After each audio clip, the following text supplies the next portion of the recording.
सादर जय जिनेंद्र। श्रवणबेलगोला कर्नाटक स्टेट में बेंगलोर से करीब 150 किलोमीटर दूर एक प्रसिद्ध जैन तीर्थ है। श्रवणबेलगोला की महत्वता इसी पहाड़ी पर स्थित भरतेश्वर बाहुबली की विशाल प्रतिमा के कारण है। आज हम विंध्यगिरि और चंद्रगिरि के रहस्य के बारे में जानेंगे कि इन दोनों पहाड़ियों की क्या विशेषता है। इतनी विशाल मूर्ति संसार भर में कहीं नहीं है। यह मोनोलिथिक एक ही प्रतिमा है पूरे संसार में। एक ही चट्टान से ये बनाई गई है। यह मूर्ति 1000 वर्ष पूर्व बनाई गई थी। तब धूप, वर्षा, आंधी तूफानों के बीच खुले में खड़े होने पर भी इसके सौंदर्य पर प्रतिकूल प्रभाव नहीं पड़ा। भगवान बाहुबली जैन धर्म के प्रथम तीर्थंकर और प्रतापी सम्राट ऋषभदेव के पुत्र थे। ऋषभदेव अपना राज्य अपने बेटों में बांटकर तपस्या करने के लिए निकल जाते हैं। उनके बड़े बेटे भरत चक्रवर्ती सम्राट बनने के महत्वाकांक्षा में अपने छोटे भाई बाहुबली के पास पोदनपुर में अपना दूत भेजते हैं। भाई के रूप में आदर करता हूँ पर अधीनता स्वीकार नहीं। युद्ध के लिए मैं भी सिद्ध हूँ। यह कहकर बाहुबली दूत को वापस लौटा देते हैं। फलस्वरूप दोनों की सेनाएं युद्ध में एक दूसरे के सामने खड़ी हो जाती है। अजीब विडंबना थी। शांति का संदेश देने वाले ऋषभदेव के दोनों पुत्र एक बहुत बड़े युद्ध का हिस्सा बनने वाले थे, जिसमें जन और धन की हानि निश्चित थी। इसका एक बहुत ही उचित उपाय निकला। यह तय हुआ कि दोनों के बीच में 3 प्रतियोगिताएं की जाएगी, जिसमें दोनों के बीच धैर्य, संयम और शक्ति की परीक्षाएं होगी। यह प्रतियोगिताएं थी नेत्र युद्ध, जल युद्ध और मल्ल युद्ध। बाहुबली भरत को तीनों युद्धों में हरा देते हैं।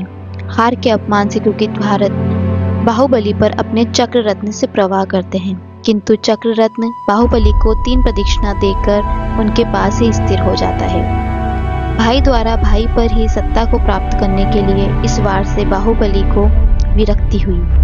बाहुबली अपना राज्य त्याग कर वन में चले जाते हैं और 1 वर्ष का कायोत्सर्ग आसन में खड़े रहकर कठिन तपस्या करते हैं।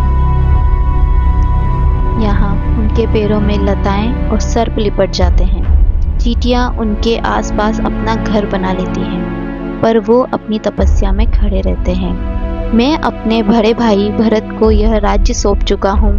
मेरे दोनों के नीचे की भूमि भी मेरी नहीं है, भ्राता भरत की है। जिस पर मैं खड़ा हूँ यह आंतरिक भाव बाहुबली में था, जिससे 1 वर्ष तक तपस्या करने पर भी बाहुबली को केवल ज्ञान प्राप्त नहीं हो पाया। भरत को इस भाव की जानकारी मिलने पर वह बाहुबली के चरणों में झुक जाते हैं और कहते हैं, यह भूमि न तो मेरी है न तेरी है, वसुधा की है। तब बाहुबली को तत्काल केवल ज्ञान की प्राप्ति हो जाती है। आज से लगभग 1000 वर्ष पूर्व दक्षिण प्रांत के गंगवंशी राजा के सेनापति और प्रधानमंत्री चामुंडराय अपनी माता को बाहुबली की मूर्ति के दर्शन करवाने पोदनपुर की तरफ प्रस्थान करते हैं। इस यात्रा में एक रात्रि के लिए उन्हें कपिलवस्तु यानी आज के समय के श्रवणबेलगोला में रुकना पड़ता है। तभी उनकी माता को एक स्वप्न आता है। स्वप्न में कुष्मांडिनी देवी उनसे कहती है कि वहां पर उपस्थित छोटे पहाड़ चंद्रगिरि से बड़े पहाड़ विंध्यगिरि की तरफ बाण चलाने से बाहुबली के दर्शन होंगे। अगली सुबह ऐसा करने से चामुंडराय को विंध्यगिरि पर्वत पर बाहुबली के विशाल चित्र के दर्शन होते हैं। वह शीघ्र ही महान शिल्पियों को बुलाकर विंध्यगिरि पहाड़ पर एक बड़े पहाड़ को काटकर बाहुबली की एक विशाल प्रतिमा का निर्माण का कार्य प्रारंभ करवाते हैं। कहते हैं इस प्रतिमा के निर्माण में 12 वर्ष का समय लगा।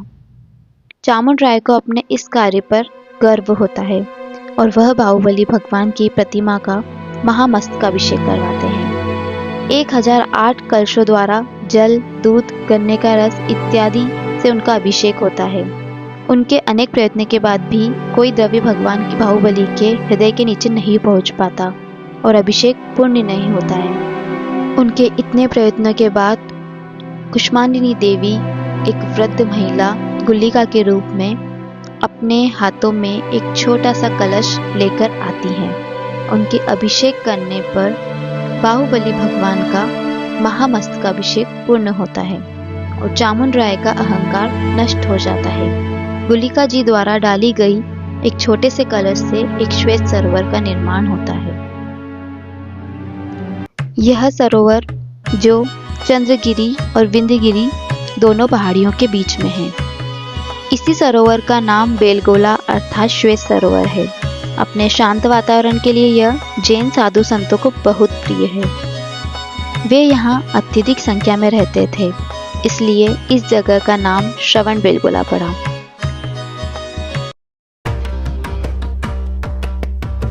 चंद्रगिरी नामक पहाड़ी का नाम करवक्र बताया जाता है।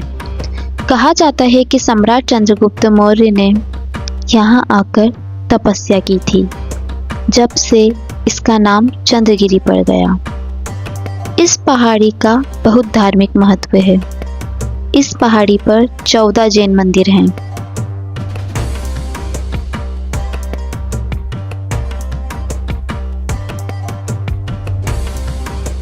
जब गोमटेश्वर की मूर्ति नहीं बनी थी, तब भी इस जगह का जैन धर्म से एक गहरा रिश्ता था। लगभग 2300 साल पहले विशाल मौर्य राज्य पर सम्राट चंद्रगुप्त मौर्य का राज्य था। बाद में चंद्रगुप्त मौर्य राजपाट छोड़कर एक जैन साधु बन गए। चंद्रगुप्त मौर्य ने जब अपना राजपाट छोड़ा, तब वह ज़्यादा उम्र के नहीं थे। प्राचीन जैन शास्त्रों के अनुसार वह जैन मुनि भद्रबाहु के उपदेशों से बड़े प्रभावित थे। वे अपना राजपाट अपने बेटे बिंदुसार के हवाले कर निकल पड़े थे।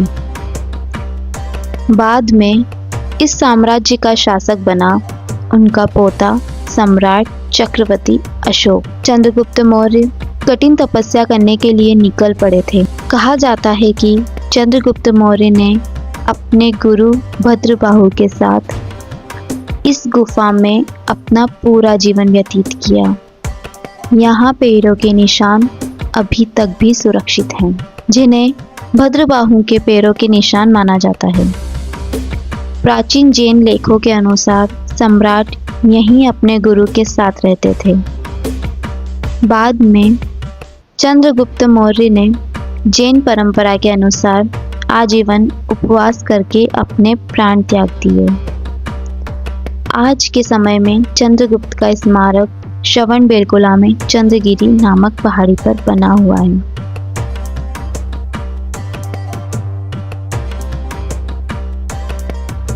गोमटेश्वर में विश्व भर से यात्री इस अद्वितीय प्रतिमा के दर्शन के लिए वर्ष भर आते हैं। प्रत्येक 12 वर्षों में यहाँ विशेष विशाल समारोह होता है, जिसे भगवान बाहुबली का महामस्तकाभिषेक कहा जाता है। इस समय श्रवण बेलगोला में अपार भीड़ होती है। यहाँ भगवान बाहुबली के सामने तीनों ओर का परकोटा सूत्रालय कहा जाता है।